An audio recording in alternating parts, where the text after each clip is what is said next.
It was a cold winter night, the kind where frost clung to windows and breath turned into clouds of vapor in the air. People were busy with their lives, some tucked away in cozy homes, others walking briskly through empty streets trying to escape the biting chill. The sky above was clear, dotted with stars that twinkled like tiny diamonds against the dark canvas. But no one could have imagined what was about to happen next. In a small town called Willow Creek, Sarah Thompson stood outside her house, holding a steaming cup of coffee in her hands. She loved staring at the stars. It made her feel connected to something bigger than herself. As she gazed upward, she noticed something strange, a faint shimmer in the sky, almost like heat waves rising from asphalt on a summer day. At first, she thought her eyes were playing tricks on her because of the cold. But then the shimmer grew brighter, pulsing with an eerie light that didn't belong to any star or planet. "What's going on?" Sarah whispered to herself, squinting, as the glow intensified. Without warning, the night sky split open. It wasn't just a crack, it was a massive tear, as if some invisible hand had ripped apart reality itself. Through this rift came shapes, enormous and menacing, descending slowly toward Earth. They looked like ships, but nothing humanity had ever built before. These vessels were sleek and metallic, glowing with alien energy, each one larger than a city. Their presence filled the air with an ominous hum that vibrated deep within people's chests. Across the globe, similar scenes unfolded. In bustling cities like New York and Tokyo, people froze mid-step, their faces tilted upward in shock. In remote villages nestled between mountains and deserts, villagers gathered around campfires, pointing at the unnatural spectacle lighting up the heavens. News outlets scrambled to report what they were witnessing, but words failed them. Words always failed when faced with the impossible. The largest of these ships hovered ominously over major cities, casting long shadows across the ground below. Smaller crafts darted out from their motherships, scanning the terrain with beams of light that pierced through buildings and forests alike. It didn't take long for panic to set in. Cars screeched to a halt as drivers abandoned their vehicles. Crowds surged through streets, desperate to find shelter. Phones buzzed incessantly with messages and calls, all asking the same question: what is happening? Governments reacted quickly, or as quickly as they could under such extraordinary circumstances. Emergency alerts blared from televisions and smartphones, urging citizens to stay indoors and avoid open areas. Military forces mobilized, deploying tanks and fighter jets to intercept the unknown invaders. Yet, even soldiers felt unease gnawing at their resolve. No amount of training prepared them for this. As chaos erupted below, the aliens aboard the Star Destroyers watched silently. They had expected fear, yes, but not confusion, not hesitation. Earthlings were supposed to crumble immediately, bowing, down to their superior technology and numbers. Instead, humanity responded with resistance. Fighter jets soared into the skies, attempting to engage the alien fleet, despite knowing how outmatched they were. Anti-aircraft guns roared to life, sending salvos of missiles streaking toward the massive ships. Explosions lit up the horizon, painting the night in hues of orange and red. But the aliens weren't the only ones surprised by humanity's reaction. Across the galaxy, other species monitored the unfolding drama with growing unease. For centuries, Earth had been dismissed as insignificant, a primitive backwater planet unworthy of attention. Now, however, those assumptions were being shattered. Reports streamed in from reconnaissance drones dispatched by neighboring civilizations. One message intercepted by Earth's intelligence agencies summed it up perfectly. "We miscalculated. Terminate operation immediately."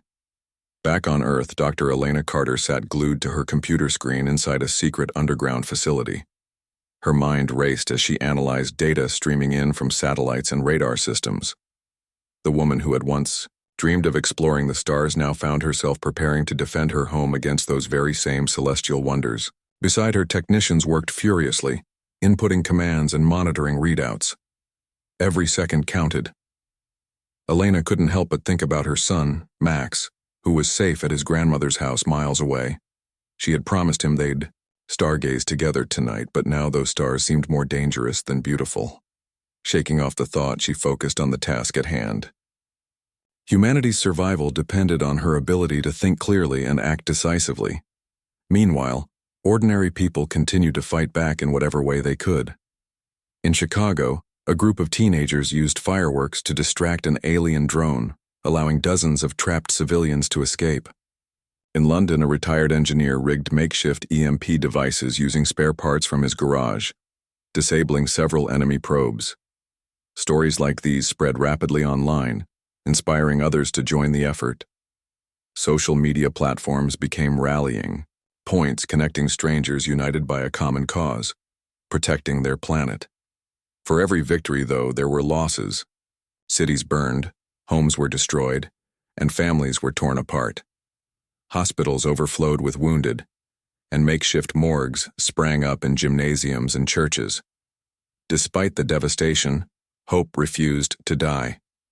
Survivors banded together, sharing food, blankets, and stories of courage. Strangers became friends overnight, bound by shared suffering and determination. High above the battlefield, the aliens observed all of this with mounting dread. Their leaders exchanged urgent communications, debating whether to retreat or press forward. Never in their history had they encountered such fierce resistance from a supposedly primitive species. Fear crept into their ranks, spreading faster than any weapon could destroy them. And so, as dawn approached, the stage was set for a clash unlike anything the universe had ever seen. Humanity stood battered, but unbroken, ready to face whatever came next. The aliens, once confident conquerors, now trembled at the thought of what Earth might do to protect itself. Little did either side know, this was only the beginning of a war that would change the course of galactic history forever. Sarah, still standing outside her house, wrapped her coat tighter around herself. She didn't understand much about science or politics, but she knew one thing for certain. Earth wasn't giving up without a fight, and neither was she. As the first rays of sunlight broke through the horizon, painting the sky in shades of pink and gold, Earth remained locked in a battle that defied imagination. The alien star destroyers loomed overhead like metallic gods, their presence casting long shadows over cities and towns. Yet even as fear gripped millions, humanity began to reveal its true strength, not just in weapons or technology, but in spirit. In a hidden underground bunker buried deep beneath the Rocky Mountains, Dr. Elena Carter worked tirelessly alongside her team. This facility, codenamed Aegis, had been built decades ago as part of a top-secret initiative to prepare for potential extraterrestrial threats. At the time, many dismissed it as paranoia, a waste of resources better spent on solving human problems. Now, Aegis stood as humanity's last line of defense, housing advanced weaponry, experimental aircraft, and cutting-edge research labs. Elena paced back and forth in front of a wall of monitors displaying live feeds from satellites, radar systems, and surveillance drones. Her sharp eyes darted between screens, analyzing every detail of the alien fleet's movements. Despite her calm demeanor, her hands trembled slightly as she gripped a clipboard filled with notes. She knew the stakes couldn't be higher. If Aegis failed, Earth would fall. "Doctor," called Lieutenant Marcus Hale, a decorated fighter pilot who had volunteered to lead reconnaissance missions against the aliens. His voice was steady but urgent. "We've identified 4 primary targets, star destroyers positioned above major population centers. If we can disable them, we might force the others to retreat." Elena nodded, her mind racing through calculations and strategies. "It won't be easy," she said, glancing at a schematic diagram of one of the ships. "Their shields are nearly impenetrable. We'll need precision strikes, and a lot of luck." Marcus clenched his jaw. Determination etched across his face. He had already lost count of how many battles he'd fought since the invasion began. Each sortie into enemy territory felt like stepping into the jaws of death. Yet he refused to give up. Not after losing his wife and daughter during the initial attack. Their faces haunted him every moment he closed his eyes, fueling both his grief and his resolve. "Luck is something we don't have much of anymore," he replied grimly. "But we'll make do." While Elena coordinated efforts at Aegis, ordinary, Citizens continued to rise to the occasion in ways no one could have predicted. In New York City, where chaos reigned supreme, a group of volunteers transformed abandoned subway tunnels into makeshift shelters. Among them was James Rivera, a construction worker who had never considered himself a hero. Armed with nothing more than flashlights and duct tape, James led rescue operations, helping stranded families navigate collapsed buildings and flooded streets. When asked why he risked his life, he simply shrugged. "Someone has to," he said.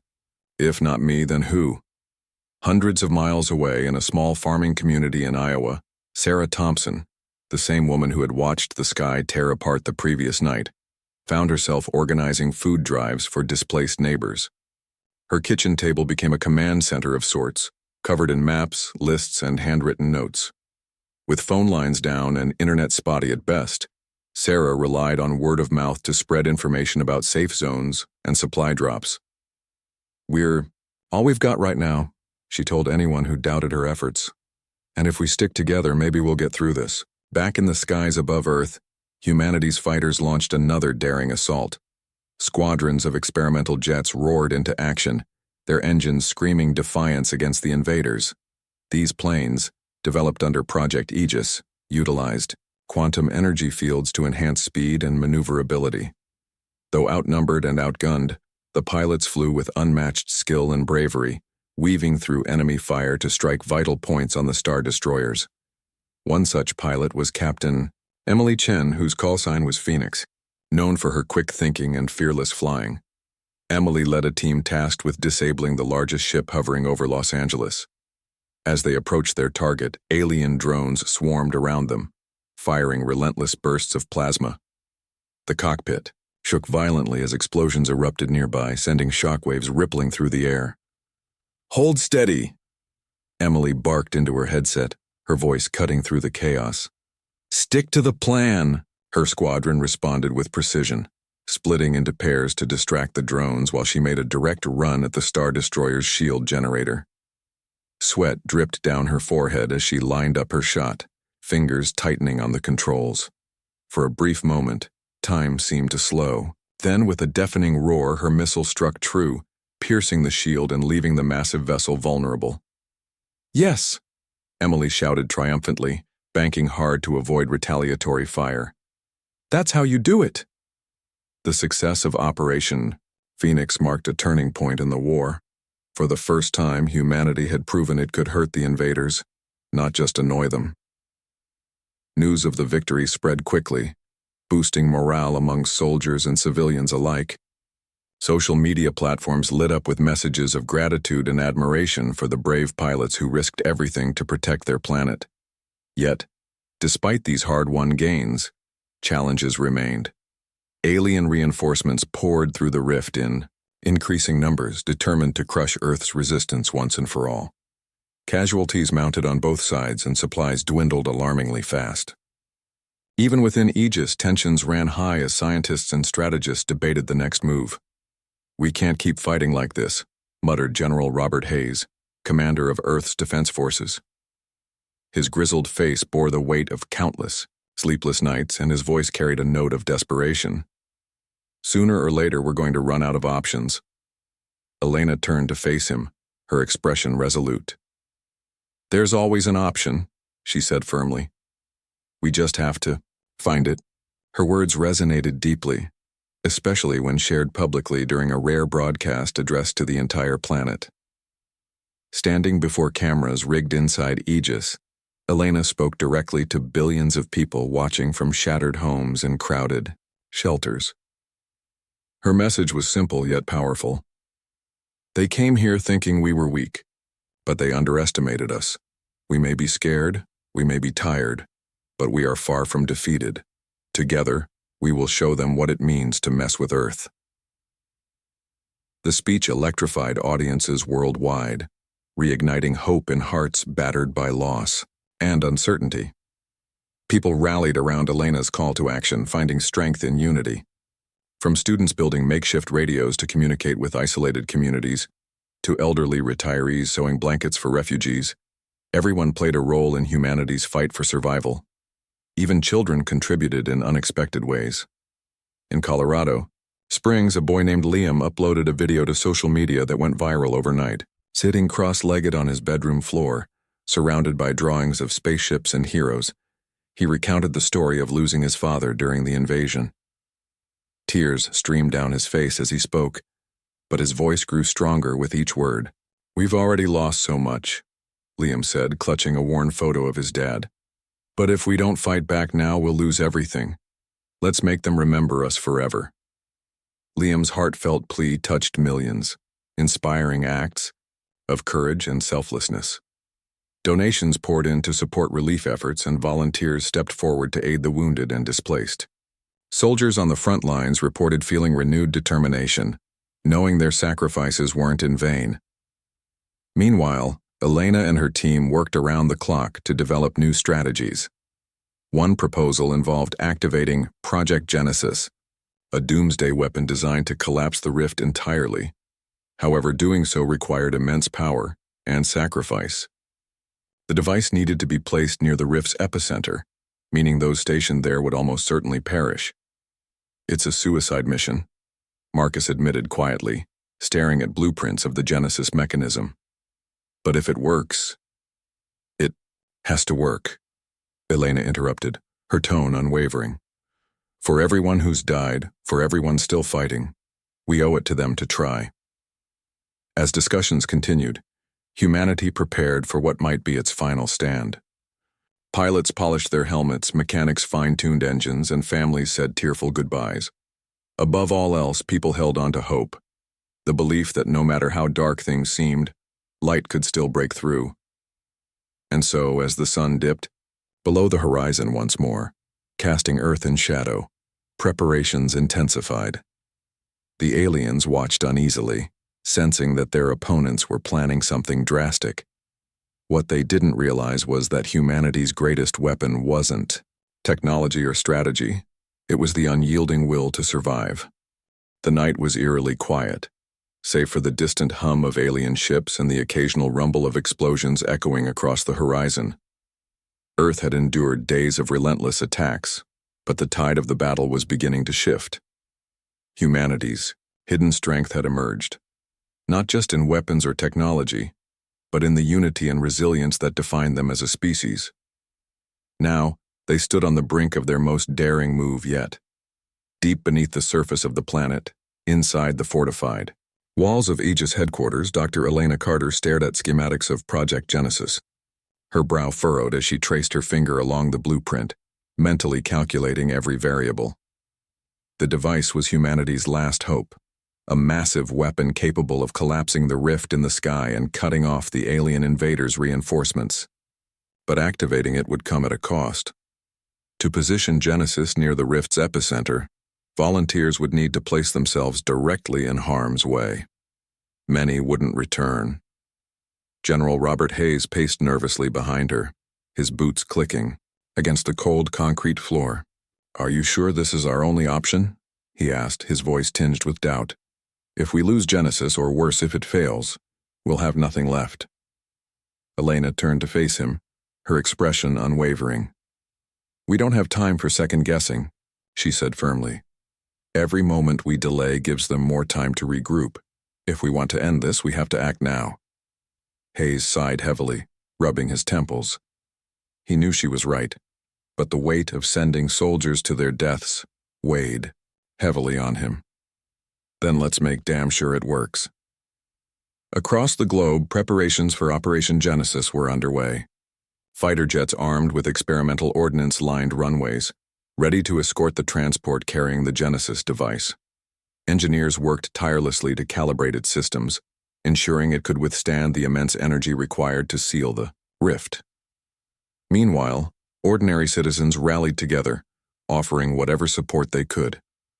Food, water, and medical supplies flooded into military bases from towns and cities alike. People understood the gravity of what was about to happen, and they wanted to contribute no matter how small their role might seem. Among those volunteering for the mission was Captain Marcus Hale. Still haunted by the loss of his family, Marcus saw this as his chance to honor their memory. Standing before a group of pilots and engineers gathered in the briefing room, he spoke with quiet determination. This isn't just about stopping them, he said, his voice steady despite the storm raging inside him. It's about showing them and ourselves that we're not afraid to fight for what matters, for our homes, for our families, for Earth. His words resonated deeply with everyone present. Soldiers exchanged solemn nods, their resolve strengthened by the shared understanding that this mission could mean the difference between victory and annihilation. As dawn approached, the operation launched. A convoy of armored vehicles escorted the Genesis device to a nearby airbase, where it was loaded onto a heavily modified cargo plane. Escort fighters took off first, forming a protective perimeter around the slow-moving aircraft. High above, alien drones buzzed like angry hornets, drawn to the sudden surge in activity.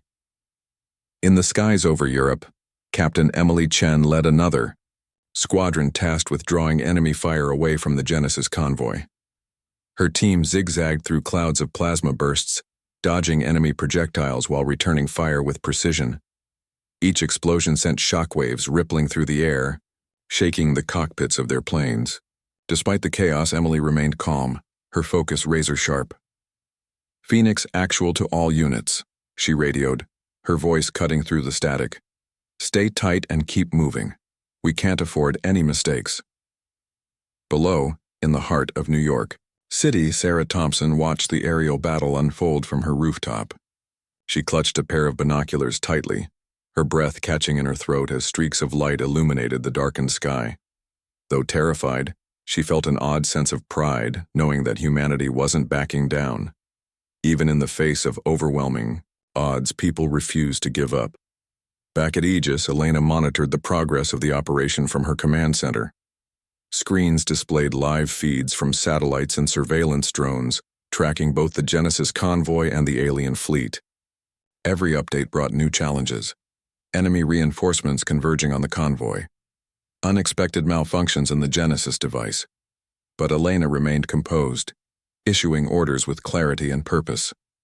"This is it," she whispered to herself, watching as the convoy neared the designated drop zone. "Let's finish this."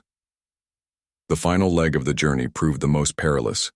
Alien forces, realizing the significance of the Genesis device, launched a concentrated assault. Wave after wave of drones descended upon the convoy, forcing escort fighters to engage in fierce dogfights. Explosions lit up the horizon, casting eerie shadows across the landscape. Pilots shouted updates over their radios, their voices strained, but resolute. "We're taking heavy fire," one pilot called out. "Request backup." "Backup inbound," Emily responded, banking hard to avoid a burst of plasma. "Hold your position." Meanwhile, Marcus prepared to deploy the Genesis device. Strapped into the cockpit of a specially designed transport ship, he guided the craft toward the rift's epicenter. Sweat dripped down his face as alarms blared around him, warning of incoming threats. Enemy fighters swarmed closer, their weapons blazing. "Almost there," Marcus muttered under his breath, gripping the controls tightly. Just a little farther. Suddenly, a massive alien cruiser moved into view, blocking his path. Its hull bristled with cannons, each one trained on the vulnerable transport. Marcus clenched his jaw, knowing there was no way around it. With no other options, he activated the ship's self-destruct sequence, buying precious seconds for the Genesis device to reach its destination. "This is Hale," he radioed, his voice calm despite the impending doom. "I'm initiating detonation, get clear." "No," Elena shouted, slamming her fist against the console. "Marcus, abort!" But it was too late. The transport exploded in a brilliant flash of light, obliterating the alien cruiser and clearing the path for Genesis. Pieces of debris rained down from the sky as the surviving escort fighters pushed forward, determined to complete the mission. On the ground, civilians shielded their eyes from the glare of the explosion. Tears streamed down faces as news of Marcus's sacrifice spread. Yet, amidst the grief, there was also gratitude, for his bravery had given humanity a fighting chance. With the rift now unguarded, the Genesis device locked into position. Engineers initiated the activation sequence, their fingers flying over keyboards as countdown timers ticked steadily downward. Outside, the alien fleet scrambled to respond, launching desperate salvos in an attempt to destroy the device before it could be triggered. "They're coming in hot," one technician yelled, panic creeping into his voice. "Steady," Elena commanded, her tone firm. "We've made it this far. Don't falter now." Finally, the countdown reached 0. A deafening roar filled the air as the Genesis device unleashed its full power. Energy surged outward in waves, enveloping the rift and destabilizing its structure. Alien ships caught in the blast were torn apart, sucked into the collapsing void like leaves in a whirlwind. The rift shrank rapidly, folding in on itself until it vanished entirely, leaving behind only silence. For a moment, no one moved. Soldiers and civilians alike stared upward, unable to believe what they had witnessed. Then slowly, cheers erupted, first hesitant, then thunderous. Against all odds, humanity had won. High above, the remaining aliens retreated hastily, their once overwhelming confidence shattered. They had underestimated Earth and paid dearly for it. As dawn broke over the battered planet, survivors emerged from hiding, blinking in the soft light of the rising sun. Cities lay in ruins, scars etched into the land and hearts of those who remained. But amid the destruction, hope began to take root. Humanity had faced its darkest hour and prevailed, not through brute force, but through courage, ingenuity, and unity. And though the cost had been great, the lesson was clear. Earth was not just a planet, it was home, and it would always stand strong against those who sought to destroy it. The collapse of the rift marked a turning point in humanity's war against the alien invaders, but it was far from the end. The skies above Earth were eerily quiet for the first time in days, as if the universe itself was holding its breath. Alien ships that had once dominated the horizon were now retreating into the void, their massive forms disappearing one by one. Yet no one dared to celebrate just yet. The cost of victory weighed heavily on everyone's shoulders, and the scars, both physical and emotional, would take years to heal. In the aftermath of Operation Genesis, survivors began picking up the pieces of their shattered lives. Cities lay in ruins, their skylines reduced to jagged skeletons of steel and concrete. Streets were littered with debris, cars overturned, and buildings reduced to rubble. Fires still smoldered in some areas, sending plumes of smoke spiraling into the air. Hospitals overflowed with wounded soldiers and civilians, their cries echoing through overcrowded hallways. Makeshift morgues housed the dead, rows of bodies covered in white sheets serving as grim reminders of the sacrifices made. But amidst the devastation, there were moments of hope. In New York City, Sarah Thompson stood outside her home, staring at the sunrise with tears streaming down her face. She had spent the night helping neighbors dig through collapsed walls in search of survivors. Her hands were raw and blistered, her body aching from hours of labor, but she didn't care. Every life saved felt like a small victory, a reminder that humanity wasn't beaten yet. Nearby, James Rivera worked alongside a team of volunteers clearing debris from a blocked road. His shirt was soaked with sweat, and his boots were caked with mud, but he refused to stop. "We've got to keep moving," he told anyone who suggested taking a break. "The sooner we clear this mess, the sooner people can start rebuilding." Across the globe, similar scenes played out. In Tokyo, engineers worked tirelessly to restore power grids and communication networks. In London, firefighters battled blazes that threatened to engulf entire neighborhoods. And in remote villages, farmers tended to crops damaged by the invasion, determined to ensure food supplies wouldn't run dry. Despite everything they had endured, people found strength in each other, banding together to rebuild what had been lost. At Aegis headquarters, Dr. Elena Carter sat alone in her office, staring blankly at the wall. Her mind replayed every moment of the past few days, the sleepless nights, the impossible decisions, the sacrifices made by brave men and women like Marcus Hale. Though grateful for the success of Project Genesis, she couldn't shake the guilt gnawing at her heart. Too many lives had been lost under her watch, and she feared she would never be able to forgive herself. A knock on the door interrupted her thoughts. General Robert Hayes stepped inside, his expression somber but resolute. "Elena," he said, softly, "you need to rest. You've done more than anyone could have asked of you." She shook her head, brushing away tears before they could fall. "Rest won't bring them back," she replied bitterly. "Marcus gave his life for this mission. So did countless others. How am I supposed to live with that?" Hayes placed a hand on her shoulder, his voice gentle but firm.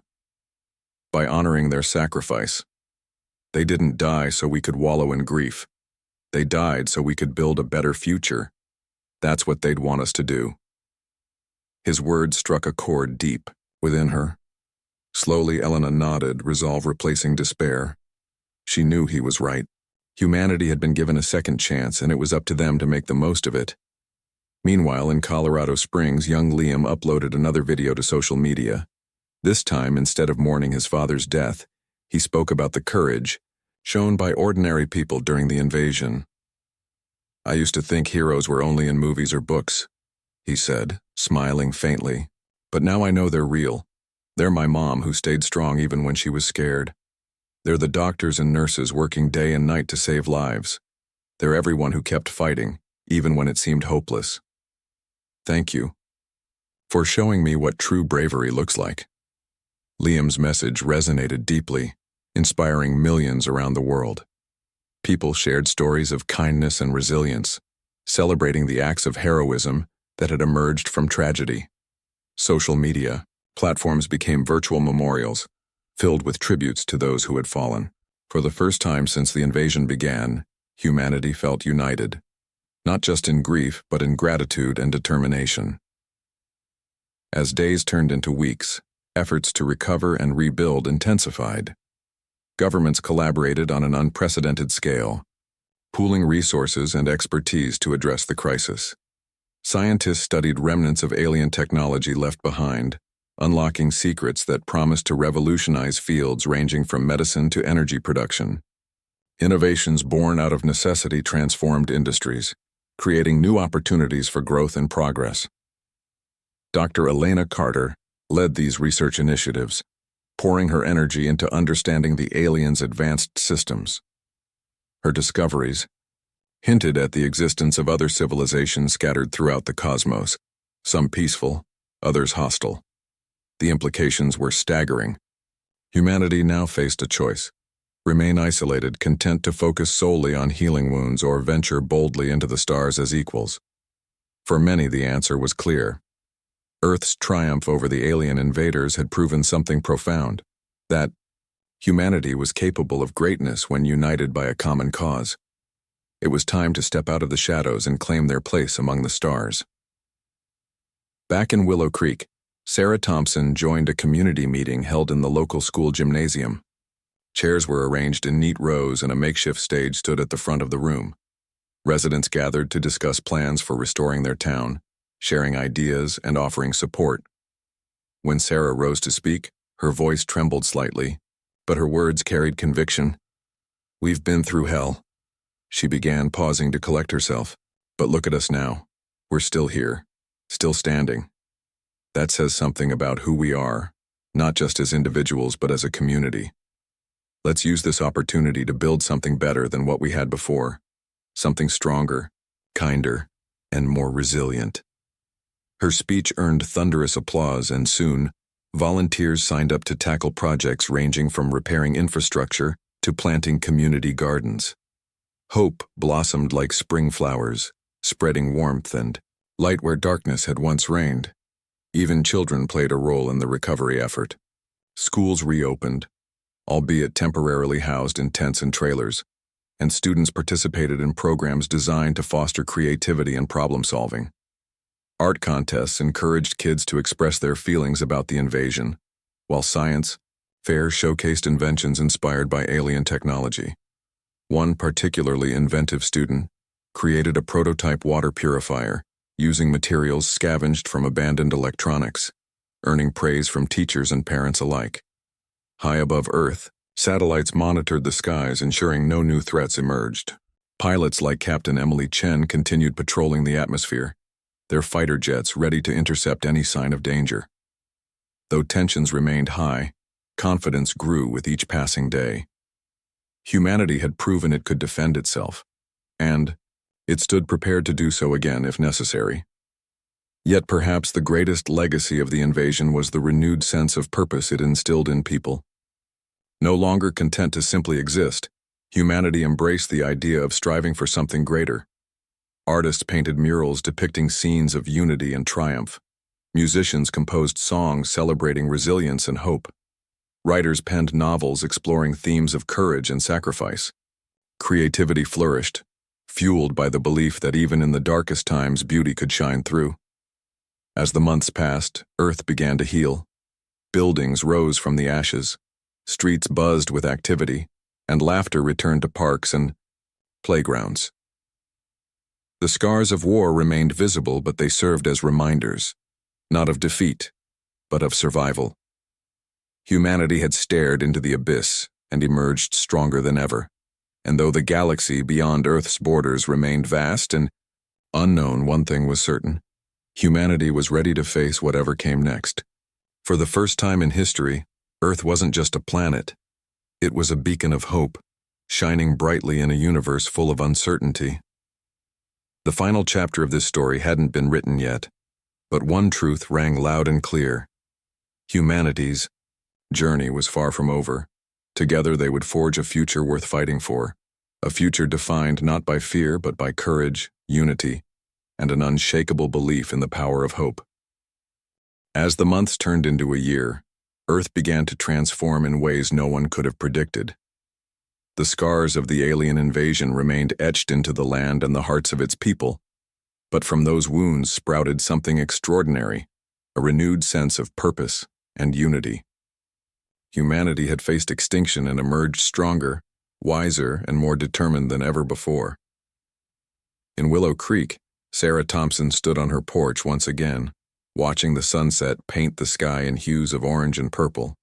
The frosty air carried whispers of winter, but warmth radiated from within her home. Her kitchen table, once cluttered with maps and supply lists during the invasion, now held framed photographs of smiling faces, neighbors who had become family through shared struggles. Outside, children laughed as they played tag under the fading light, their laughter echoing through the quiet streets. Sarah smiled softly, remembering how far they'd come. Just a year ago, fear ruled their lives. Now, hope reigned supreme. Willow Creek wasn't just rebuilding, it was thriving. New businesses opened along Main Street powered by solar panels engineered using alien technology salvaged after the war. Community gardens flourished, providing fresh produce for local markets. And every Friday evening, residents gathered at the park for storytelling sessions, sharing tales of resilience that inspired future generations. Across the globe, similar transformations unfolded. Cities like New York and Tokyo rose from the ashes, their skylines gleaming with futuristic designs born from lessons learned during the invasion. Buildings incorporated advanced materials derived from alien alloys, making them stronger and more sustainable. Public transportation systems utilized quantum energy fields, reducing carbon emissions and revolutionizing urban mobility. The world seemed poised to enter a golden age of innovation and progress. At the heart of this transformation was Dr. Elena Carter, whose work at Aegis continued to shape humanity's future. After months of studying alien artifacts, she unlocked breakthroughs that changed fields ranging from medicine to space exploration. Portable healing devices capable of accelerating tissue regeneration saved countless lives in remote areas. Advanced water purification systems brought clean drinking water to drought-stricken regions. And perhaps most importantly, humanity gained access to faster-than-light travel, opening doors to the stars. Elena worked tirelessly alongside teams of scientists and engineers, driven not only by curiosity, but also by a desire to honor those who had sacrificed everything. Though memories of Marcus Hale still lingered painfully in her mind, she found solace in knowing his death hadn't been in vain. Every advancement served as a testament to his bravery and to the courage of all who had fought for Earth. General Robert Hayes retired shortly after the war ended, trading military uniforms for civilian clothes. Yet he remained deeply involved in shaping Earth's new era of peace and cooperation. He traveled extensively, speaking at conferences about leadership, unity, and the importance of preparedness. His speeches resonated globally, reminding audiences that while Earth had triumphed over adversity, vigilance was key to ensuring such devastation never happened again. Meanwhile, Captain Emily Chen became a symbol of heroism worldwide. Known affectionately as Phoenix, she inspired millions with her story of courage and determination. Invited to speak at schools and community events, she encouraged young people to pursue careers in science, engineering, and aviation. "The sky isn't the limit anymore," she often said, gesturing toward the heavens. "It's just the beginning." Her words took on literal meaning when Earth launched its first interstellar mission. Dubbed Odyssey 1, the expedition aimed to explore neighboring star systems in search of habitable planets and potential allies. Piloted by a diverse crew representing nations from around the world, the mission embodied humanity's newfound spirit of collaboration and exploration. As the spacecraft lifted off from Earth's surface, billions watched live broadcasts, tears streaming down their faces as pride swelled in their chests. Back on Earth, Liam, now a teenager, continued inspiring others through social media. His videos evolved from heartfelt tributes to calls for action, urging viewers to embrace kindness, creativity, and environmental stewardship. "We're not just survivors," he declared in one viral clip. "We're dreamers. Let's make our dreams bigger than ourselves." His message resonated deeply, earning him invitations to speak at global summits alongside world leaders and innovators. Even James Rivera, the construction worker who had risked his life to rescue strangers, found himself celebrated as a hero. When asked about his newfound fame, he simply chuckled and shrugged. "I didn't do anything special," he insisted. "I just did what anyone would have done." Despite his humility, his actions inspired countless others to volunteer their time and skills toward rebuilding efforts. As humanity looked outward, it also reflected inward. Governments implemented sweeping reforms aimed at addressing inequalities exposed during the invasion. Investments poured into education, healthcare, and infrastructure, ensuring everyone benefited from post-war advancements. International treaties fostered unprecedented levels of cooperation, uniting nations under a shared vision of prosperity and peace. Yet, challenges remained. Alien remnants scattered across the planet posed environmental hazards, requiring specialized cleanup operations. Scientists warned of lingering psychological trauma among survivors, urging increased funding for mental health services. And though Earth's defenses were stronger than ever, the possibility of encountering other hostile civilizations loomed large. Despite these concerns, optimism prevailed. Humanity had proven itself capable of overcoming seemingly insurmountable odds, not through brute force but through ingenuity, compassion, and unwavering resolve. These qualities defined Earth's next chapter, guiding its journey into the unknown. One evening, as stars twinkled above a rebuilt New York City skyline, Sarah climbed onto her roof with a thermos of hot chocolate. She gazed upward, marveling at how much had changed since that fateful night when the sky tore apart. Back then, the stars had seemed distant and cold. Now they felt closer, almost inviting. "Mom," called her youngest daughter, tugging at her sleeve. "Can we watch the launch tomorrow?" Sarah smiled, ruffling the girl's hair. "Of course," she replied. "It's going to be amazing." The following day, crowds gathered in Times Square to witness Odyssey 1's departure. Giant screens displayed live footage of the sleek spacecraft perched atop its launch pad, glowing faintly in the pre-dawn light. As countdown timers ticked toward zero, anticipation crackled in the air like electricity. Finally, engines roared to life, shaking the ground beneath spectators' feet. Flames erupted from the base of the rocket, propelling it skyward with breathtaking speed. Cheers erupted as the craft ascended higher and higher, leaving behind a trail of fire and hope. For a moment, silence fell over the crowd. Then, someone started clapping. Others joined in until the entire square erupted in applause. Tears flowed freely as people embraced one another, united not by nationality or creed, but by a shared belief in humanity's limitless potential. High above, aboard Odyssey 1, Captain Emily Chen glanced out a viewport at the shrinking blue orb below. Her voice trembled slightly as she addressed her crew and the billions watching back home. "This is Phoenix Actual," she said, her tone filled with emotion. "To all of you who dreamed, fought, and believed, we carry your hopes with us. Together, we'll show the universe what it means to be human." As the spacecraft vanished into the cosmos, Earth stood united, ready to face whatever lay ahead.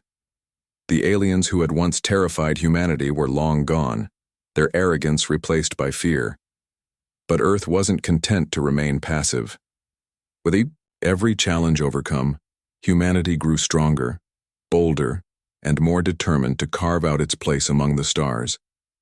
And so, under brighter skies, Earth embarked on a new adventure, one defined not by fear, but by courage.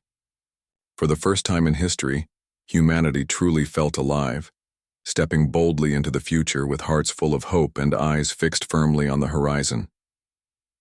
The stars were no longer distant lights, they were destinations waiting to be explored. And Earth? Earth was ready.